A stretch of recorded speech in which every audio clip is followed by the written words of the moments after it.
এই একদম না, একদম না। আমার এই জংধরা রোডে অত বড় ইঞ্জিন একদম বসাবি না ভাই। এই তোকে জড়হাত করছি, তোকে জড়হাত করছি ভাই। এইবার আমাকে রেহাই দে, প্লিজ আমাকে রেহাই দে ভাই। এই চুপ করতে লাউডা, সব সময় খালি উল্টো পাল্টা কথা বলেই যায়। শালা অনেকদিন বাদ আমি বৌদিকে রোডে বসানোর সুযোগ পেয়েছি পূজায় ঘুরতে নিয়ে যাবো বলে, আর ওর বয়সে এক কথা। আচ্ছা তুই আমাকে একটা কথা বলতো, আমার মতো এই জংধরা রোডে জুমাবুতে কেন বসতে যাবে? সে তো দেখলেই পালিয়ে যাবে, তাই না? ওরে বালমুখো সাইকেল, তোর রোডে জং ধরেছে তো কি হয়েছে? আমার রোডে তো আর ধরে নে।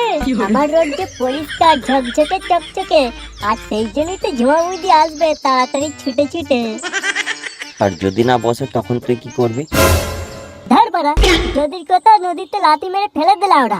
কালকে রাতে ঝুমা বৌদির সাথে আমার ফোনে কথা হয়েছে, বৌদি আজ আমার সাথে পুজো দেখতে যাবে। তুই শুধু খালি সেই অলক্ষণে কথা বলে যাচ্ছিস লাউরা।